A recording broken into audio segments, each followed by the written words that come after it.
Hello everyone, my name is Priyanshi and today I am taking up one of the most important topics of UGC NET, that is drama. So welcome to the world of drama, where people fight, argue, scream, cry, fall in love and sometimes die. This might remind you of your favorite Netflix shows, right? But guess what? Shakespeare, Marlowe, ancient Greeks, ancient Romans, they were our original screenwriters before Hollywood was even a thing. So now I would like to start with my class.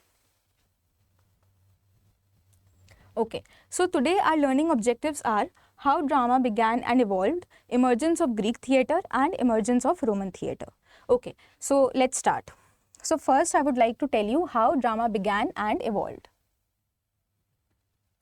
So how drama began and evolved is basically known as the primitive theatre, and it started from 1200 BC to 500 BC. Now, what does it mean? Basically, we don't have much data about how drama actually began or the actual data about the dramatists which existed in that time, but we do know that the people who used to hunt, because hunting was very common in those times, so people who used to hunt, when they used to go to hunting and when they returned, so what they did, they used to imitate themselves in front of the native people. And also, as literary scholars, we know that drama is an imitation of an action. So similarly, these people, what they used to do, these hunters, they used to go and hunt, and when they used to come back to their homes, they used to enact the same action which they did while hunting in front of the native people there already. So this is how basically drama began. But again, we don't know the existing playwrights, the existing dramatists which might have existed in that time. So second, how basically emergence of Greek theatre happened. Drama, it all started with Greek theatre, which started from 500 BC to 300 BC. Then we'll see emergence of Roman drama, which is from 300 to 100 BC. Okay, now when I talk about drama or Greek theatre, it is very important for all of us to understand Aristotle's poetics, because if we know Aristotle's poetics, it will be very easy for us to understand tragedy. What is tragedy? Okay, now when I talk about Aristotle's poetics, so this was a text which was divided into two parts. One was tragedy and the other was comedy. However, after a certain period of time, we lost track of the work which was comedy. We no longer have that. All we have left is now tragedy. So now, what does Aristotle mean by tragedy? So that we'll discuss here. And I will try to make it simpler by giving an example of a very famous work, that is Oedipus Rex.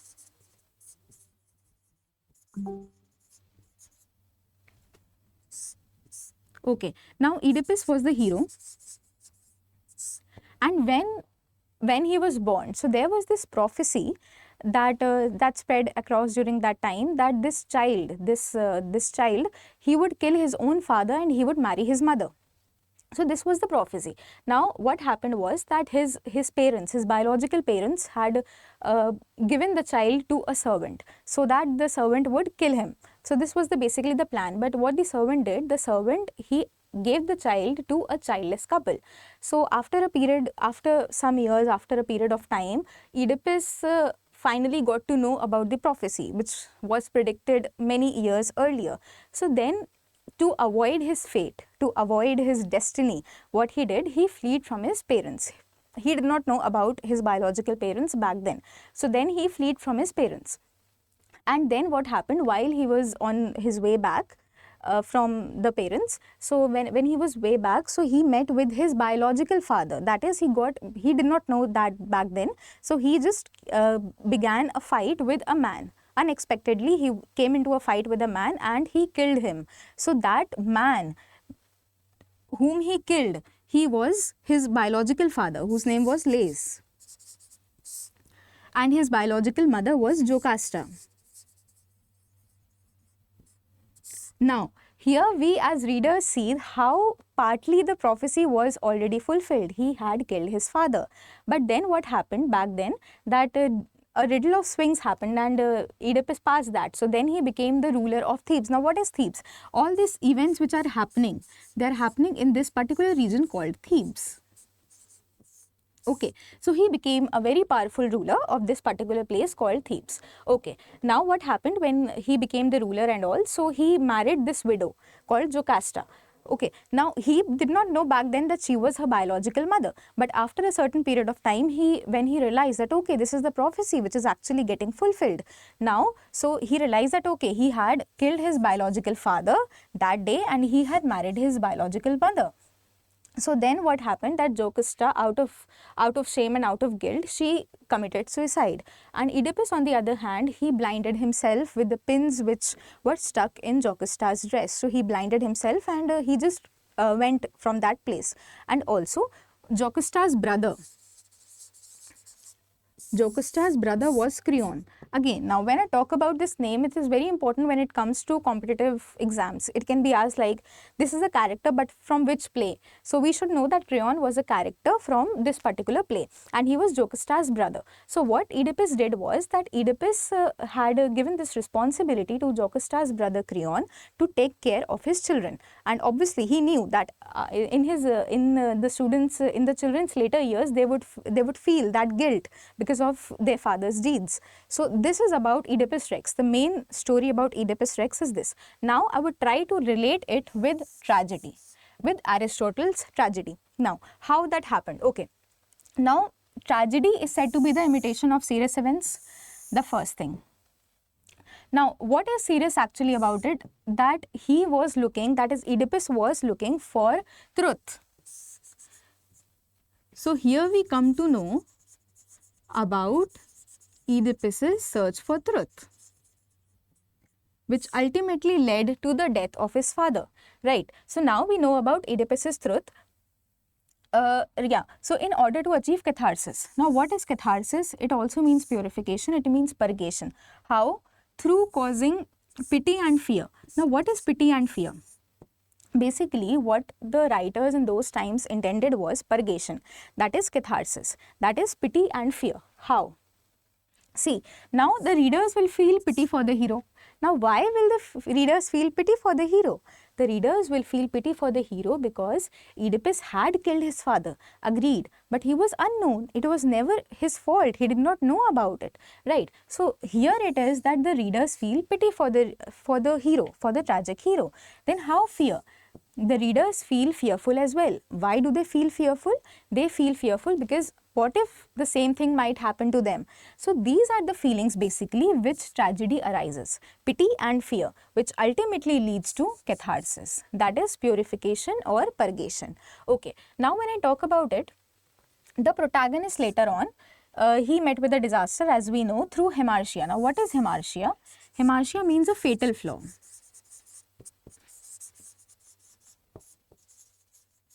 Or error. Okay. What was his error? His error was hubris, that was pride. What was that pride? That he had to search for truth. He was very that about it.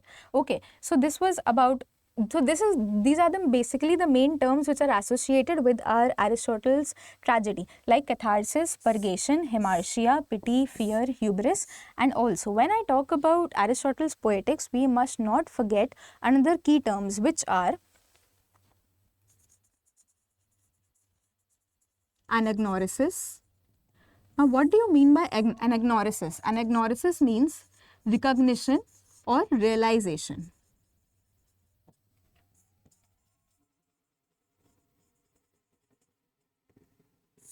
Now, what realization happened here? Just let me know in the comments that the hero here, what realization that crossed him. So basically what he realized was, after a certain period of time, that he had killed his own father and he had married his own mother. So this was the recognition, this was the realization that had hit Oedipus at that time. So this particular process is known as agnorisis. So this is again very, very important when it comes to our net question. Okay, now another term which I would like to introduce here is peripeteia.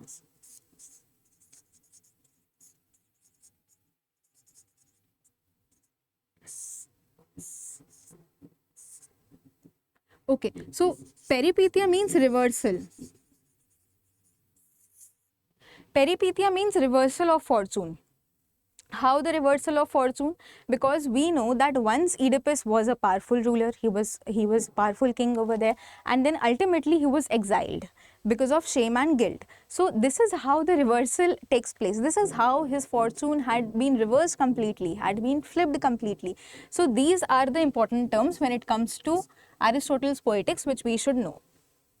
Okay, now tragedy is all clear. Now comedy. What is comedy? Comedy is referred to as the imitation of common human feelings that generally achieve a happy ending.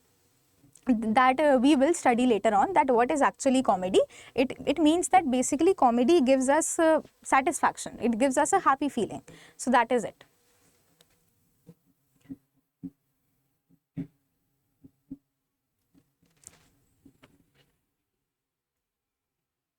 Okay, now again the same thing, a Greek tragedy, how the Aristotle's poetics is giving the same definition as the Greek tragedy. How is it? A high-born protagonist who, due to a fatal flaw is hamartia, of his own would meet a tragic end, like we had seen in the play we just discussed. Now, chorus. Chorus was one of the very important aspects of Greek theatre.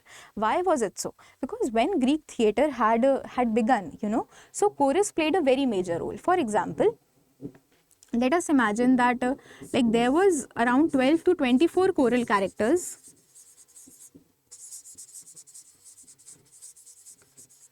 and one actor. So this was the ratio back then. And what were the choral characters? They used to narrate, they used to comment upon the stuff.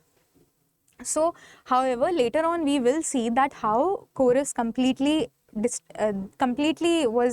like disappeared from our tragedy, from our plays, and ultimately, like later plays, what happened? Chorus was reduced and actors were increased, which we will see later on. And okay, one of the most important things which we also see in Greek tragedy is Deus ex machina. It is very important also when it comes to our UGC net question. Now, what is Deus ex machina? It means the conventional appearance of God.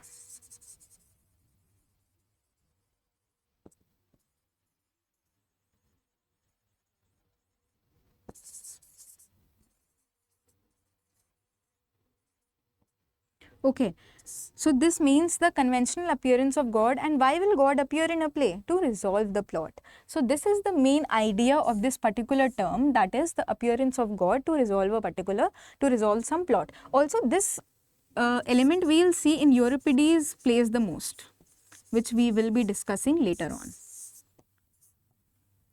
Okay.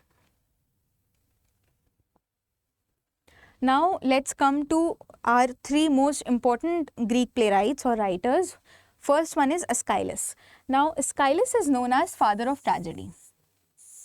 He was the person who initiated tragedy, who followed that style which is actually tragedy. Now he wrote a trilogy which is titled The Oresteia. That includes three segments: Agamemnon, the Liberation Bearers, and the Eumendes. Okay, now this trilogy is basically like it's very famous when it comes to Aeschylus's plays. So Agamemnon, what happened was that Agamemnon was it is about a woman who emerged victorious from a battle, but she was partly upset because she had to sacrifice her daughter, and she was also upset because of her husband. Okay, because why was she upset with her husband? Because her husband was keeping Cassandra as a concubine. So this was the reason, and this is basically the play all about. Then when to come to the Persians, so we should know that the Persians is considered as the first. It is considered as his earliest play. And what is actually there in the Persians? The Persians is basically about a battle which was fought long time back, and in Persia. So this is about it. Now also another thing, another play which he wrote was Seven Against the Thebes and the Suppliants and Prometheus Bound. When I talk about Prometheus Bound, so it is about a myth of the Greek god Zeus, who had punished the titan Prometheus, and he had actually captured him. So this is about that. Now Sophocles. Now what do we know about Sophocles? Sophocles in totality, he has written 120 plays. 120 plays are attributed to Sophocles. Now, out of which only 7 survived. That is, right now in our date we have only 7 plays which are there right now with us. The rest of them are lost. Then what has he written? He has written Theban trilogy, which includes Oedipus Rex, Oedipus at Colonus, and Antigone.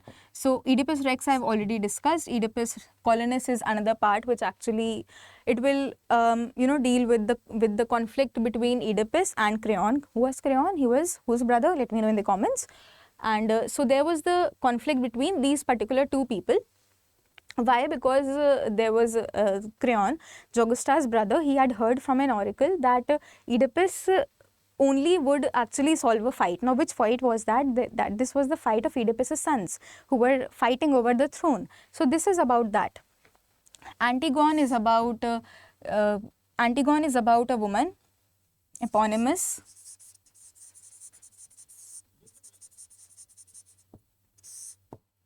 Okay, this is about a woman, eponymous heroine basically. Also, when I talk about eponymous, I want to talk about Candida.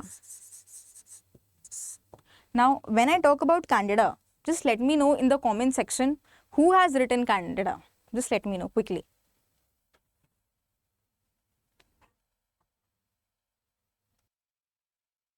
Okay, so Candida is written by George Bernard Shaw. And now let us come back to Antigone. So when I talk about Antigone, she was the daughter of Oedipus, and whose brother had been killed actually, and she wanted to give her brother a proper funeral. But due to some issues of Creon, she was not able to do so.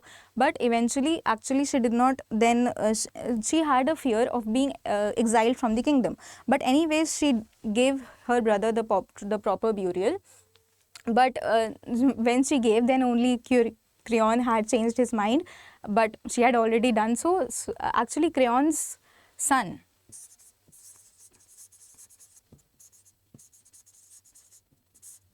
wanted to marry Antigone. But since she was now dead, so Creon's son also committed suicide, and in this grief, son's mother, that is Creon's wife, also died in grief.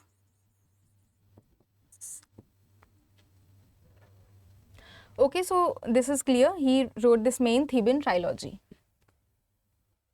Now, when I talk about Euripides, so Euripides is one of the greatest playwrights that we have in Greek theatre, and he has written characters which are very human-like. Unlike his contemporaries, like we see, who are very larger than life characters, but in his case, they are very human-like characters. Then he has done use of prologues, Deus Ex Machina, which we have already discussed in the very second slide. Then these are his 4 important works. Now, what is media about? Media is about the consequences which happens due to the mistreatment of a woman. So media is about that.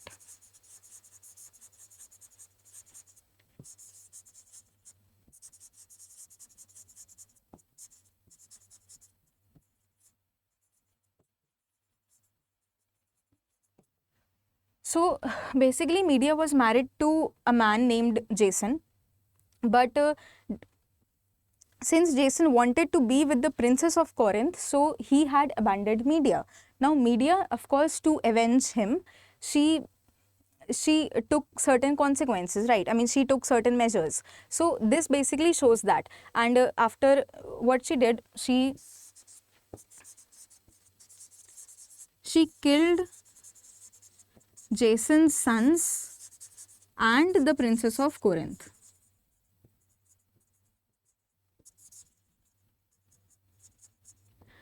And after doing so, obviously Jason was in a deep grief, and then Medea left the place and she went to a new place to start a new life. Similarly, he has written one play which is Hippolytus, the other one is the Trojan woman.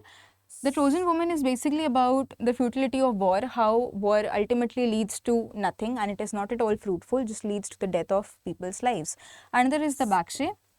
These are the four most important plays which we should know. Then let's come to Greek comedy. We have discussed Greek tragedy, which centers around three major playwrights. Now we'll talk about Greek comedy.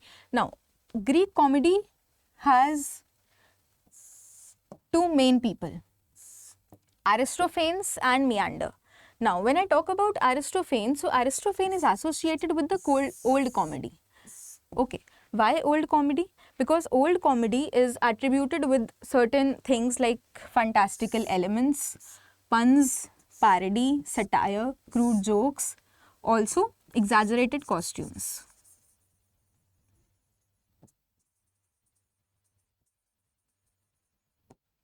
So this is about old comedy.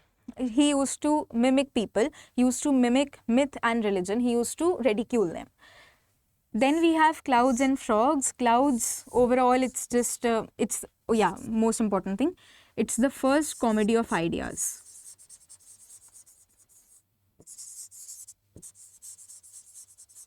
Which is very, very important and we must know this. This is the first comedy of ideas and also this play is a direct attack on Socrates. He was trying to ridicule him. So this is about clouds. Frogs.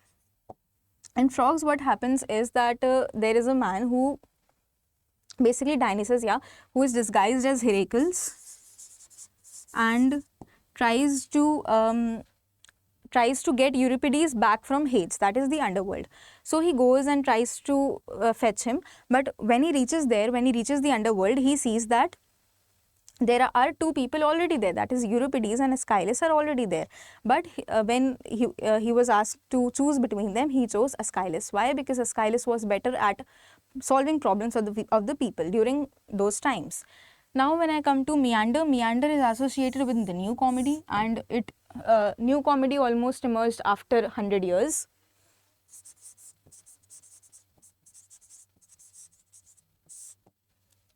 I'll change the pen. I think the light is not really very visible. Yeah. Okay. So after around 100 years, new comedy was originated. Then new comedy was more plot centered with a proper 5-act structure. Now remember when I told you people back over there in the back slides that earlier the choral characters were more and the actors were less. But here what happened, the choral characters was almost left to negligible, reduced, and the actors were more.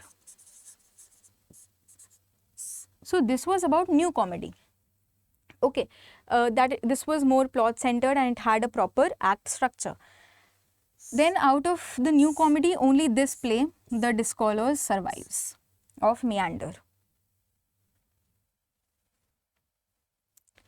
Okay, now we are all done with the Greek stuff, that is Greek tragedy and Greek drama, tragedy and Greek comedy.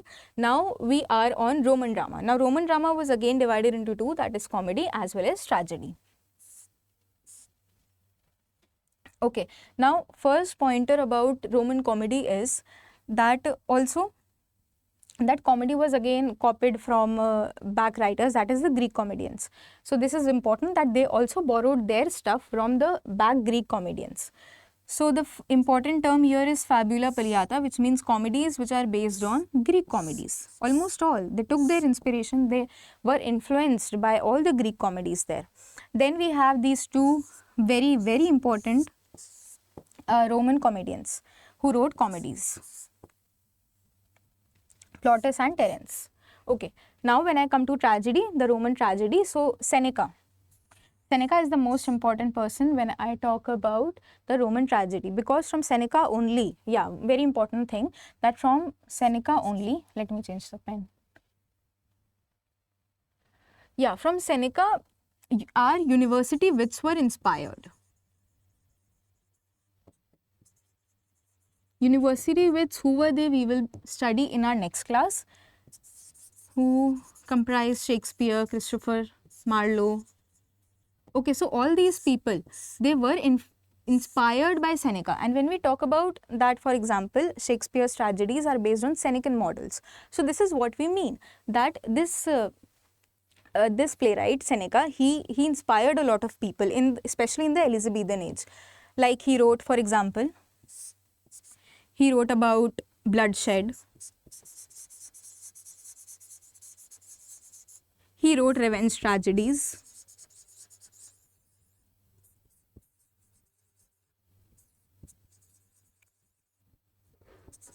Okay.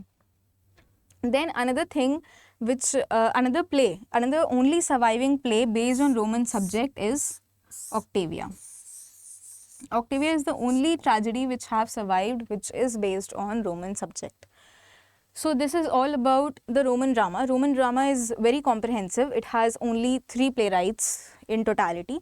In comedy we have Plautus and Terence, and in tragedy we have Seneca. Okay. So yeah, this was all about today's session. I'll just give you a brief overview of what all we had discussed. We have discussed first how drama began and evolved, that is the primitive theatre, which started from 1200 to 500 BC. Then we came on to Greek theatre. In Greek theatre, we have 3 major important playwrights which we need to study: Aeschylus, Euripides and Sophocles. Now in the next we studied was Roman drama. Roman drama was again divided into tragedy as well as comedy. Comedy we have Plautus and Terence, and here in tragedy we have Seneca. Okay, so this was the most important playwrights and the most important plays which we must study from a net examination point of view.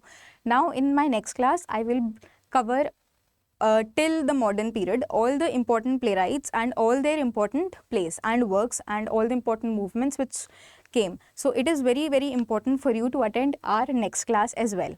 Okay, because I will be covering all the important UGC net stuff there of drama, whatever is left in this class. Okay, I hope I have made myself clear, and thank you so much. Thank you.